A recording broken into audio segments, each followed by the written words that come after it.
ನಮಸ್ಕಾರ. TV1 ಕರ್ನಾಟಕ. ಜಮಖಂಡಿ ಬಾಗಲಕೋಟ ಜಿಲ್ಲೆ ಜಮಖಂಡಿ ನಗರದ ಜನತೆಯ ಗೋಳು ಕೇಳುವವರು ಯಾರು? ಜಮಖಂಡಿ ಶಾಸಕರು ಮತಕ್ಷೇತ್ರ ಬಿಟ್ಟು ಹೋಗಿದ್ದಾರೆ. ಮುಧೋಳ ತಾಲೂಕಿನ ಶಾಸಕರು, ತೇರದಾಳ ಮತಕ್ಷೇತ್ರದ ಶಾಸಕರು ಬಂದು ಜಮಖಂಡಿಯ ರಸ್ತೆ ಅಭಿವೃದ್ಧಿ ಮಾಡಬೇಕೆಂದು ಮನವಿ ಮಾಡಿದ ಜಮಖಂಡಿ ಜನತೆ. ಜಮಖಂಡಿಯ ಅಂಬೇಡ್ಕರ್ ಸರ್ಕಲ್ನಿಂದ ಜಂಬಗಿ ರಸ್ತೆಯು ಸಂಪೂರ್ಣವಾಗಿ ಧೂಳಮಯವಾಗಿದೆ. ನಮ್ಮ ಗೋಳು ಕೇಳುವವರು ಯಾರೂ ಇಲ್ಲ ಎಂದ ಜನತೆ. ಧೂಳಿನಿಂದ ಅಸ್ತಮಾ, ನಗಡಿ, ಕೆಮ್ಮು ಹೀಗೆ ಹಲವಾರು ಕಾಯಿಲೆಯಿಂದ ಬಳಲುತ್ತಿರುವ ಚಿಕ್ಕ ಚಿಕ್ಕ ಮಕ್ಕಳು ಹಾಗೂ ವಯೋವೃದ್ಧರು ಆಸ್ಪತ್ರೆಗೆ ದಾಖಲಾಗುತ್ತಿದ್ದಾರೆ. ಧೂಳಿನಿಂದ ಮುಕ್ತಿ ಯಾವಾಗ ದೊರೆಯುತ್ತಿದೆ ಗೊತ್ತಿಲ್ಲ. ಆದರೆ ಜಮಖಂಡಿ ಶಾಸಕರು ಕ್ಯಾರ್ ಮಾಡುತ್ತಿಲ್ಲ. ಅವರನ್ನು ನಾವುಗಳು ನೋಡಿಯೂ ಇಲ್ಲ ಎಂದ ಜನತೆ. ಧೂಳಿನಿಂದ ಮುಕ್ತಿ ದೊರೆಯಬೇಕಾದ್ರೆ ಮುಧೋಳ್ ಹಾಗೂ ತೇರದಾಳ ಮತಕ್ಷೇತ್ರದ ಶಾಸಕರು ಭೇಟಿ ನೀಡಿ ಧೂಳಿನಿಂದ ಮುಕ್ತಿ ದೊರಕಿಸಬೇಕು. ಜಮಖಂಡಿ ಶಾಸಕ ಹಾಗೂ ಮಾಜಿ ಶಾಸಕರ ನಡುವೆ ಒಬ್ಬರ ಮೇಲೆ ಮತ್ತೊಬ್ಬರ ಹೇಳಿ ಜಾರಿಕೊಳ್ಳುತ್ತಿದ್ದಾರೆ ಎಂದು ಆರೋಪಿಸಿದ ಜನತೆ. ನಿರಂತರ ಸುದ್ದಿಗಾಗಿ ನೋಡ್ತಾ ಇರಿ ನಮಸ್ಕಾರ TV1 ಕರ್ನಾಟಕ, ಬಾಗಲಕೋಟೆ. ಸಂಪಾದಕರು ಸಂಜು ದೊಡ್ಮನಿ. 100 ಮೀಟರ್ ಒಳಗೂ ಹೊಂಟೈತ್ರಿ ಮನಿ ಒಳಗೆ, ಅದರಿಂದ ತ್ರಾಸ ಆಗ್ತೈತಿ. ಧರಣಿ ಅಂದ್ರಲ್ಲ, ಧರಣಿ ಯಾವ ರೀತಿ ಧರಣಿ? ರೋಡ್ ಬಂದ್ ಮಾಡ್ತಿರೋ, ಏನ್ ಕೈಲಿ ಇಡ್ತಿರೋ, ಏನ್ ರಾಲಿ ಕಾಲ್ ಹೊಡ್ತಿರೋ? ಕಾಂಜ್ ಗೀಜ್ ಏನು ಹಿಡಿಯೋದಿಲ್ರಿ. ನಾವು ರೋಡ್ ಧರಣಿ ನಮಗ್ ಸಮಸ್ಯೆ ಪರಿಹಾರ ಆಗೋ ಮಟ್ಟ ನಾವು ಬಿಡುದಿಲ್ಲ. ಏನ್ ಪರಿಹಾರ ಆಗೋದು? ನಮಗ್ ಡಾಂಬರ್ ಹಾಕ್ಬಿಡಿ ಅಥವಾ CC ರೋಡ್ ಅನ್ನ ಮಾಡ್ಬಿಡಿ. ಹಿಂಗ್ ಮಣ್ಣು ಹೋಗೋದು ಹೋದ್ರೆ ನಡೆಯುದಿಲ್ರಿ. SH ರೋಡ್ ರೀ, ಸ್ಟೇಟ್ ಹೈವೇ. ಧರಣಿ ಅಂದ್ರೆ ಯಾವ ರೀತಿ ಧರಣಿ ಮಾಡ್ತಿದ್ರ? ಯಾವ ರೀತಿ ಧರಣಿ ಮಾಡ್ತೀರಂದ್ರೆ ನಾವು ರೋಡ್ ಬ್ಲಾಕ್ ಮಾಡ್ತೇವ್ರಿ. ಈ ಅಂಬೇಡ್ಕರ್ ಸರ್ಕಲ್ ಹೋಗುವ ಗಾಡಿಗಳು, ಬಿಜಾಪುರ ರೋಡಿಗೆ ಹೋಗುವ ಆ ಗಾಡಿಗಳು ನಾವು ಬ್ಲಾಕ್ ಮಾಡಿಬಿಡ್ತೀವಿ. ಅದು ನಮಗೆ ಪರಿಹಾರ ಮುಟ್ಟು ಮಟ್ಟ ನಾವು ಬಿಡುವುದಿಲ್ಲ.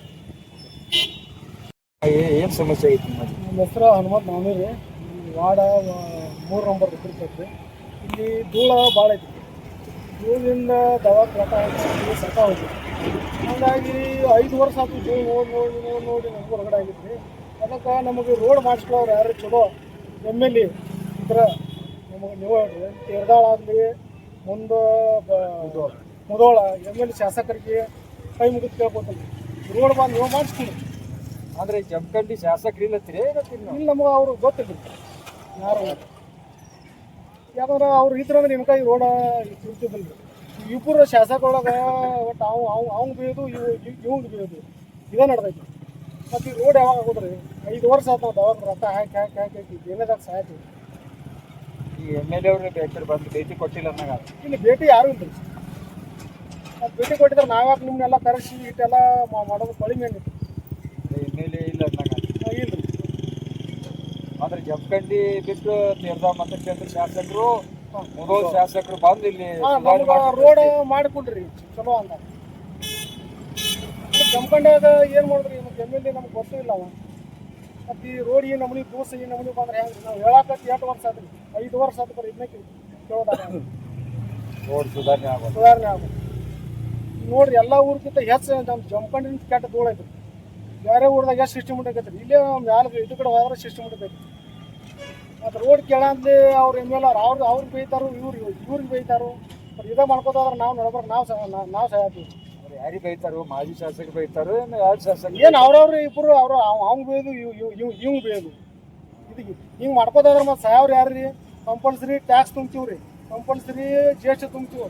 ಇಷ್ಟೆಲ್ಲ ಇದ್ದು ನಾವು ಧೂಳು ತಿನ್ಬೇಕು. ಸರ್ಕಾರ ನಿರ್ಧಾರ ಕರೆಕ್ಟ್ ತಗೋవాలి.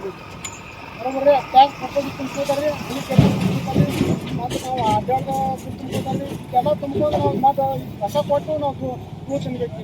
ಧೂಳು ತಿಂದು ದವಾಖಾನೆ ರೊಕ್ಕ ಹಾಕ್ತೀವಿ. ಜಮಖಂಡಿ ಹೈಯೆಸ್ಟ್ ಧೂಳು ಐತಿ. ರೋಡ್ ಸುಧಾರಣೆ ಮಾಡಬೇಕಾಗಿತ್ತು. ಅದರ ಸಂಬಂಧ ಮುಧೋಳ ಶಾಸಕರು, ತೇರದಾಳ ಶಾಸಕರು ಸುಧಾರಣೆ ಮಾಡಬೇಕು. ಮಾಡ್ಬೇಕು. ಮತ್ತು ಇಲ್ಲವ್ರು ಮಾಡಲಿಲ್ಲ ಒಂದು ಹೊರಗಿನವ್ರು ಮಾಡ್ಕೊಳ್ಳೋದು ನಾನು ಆಸೆ ರೀ.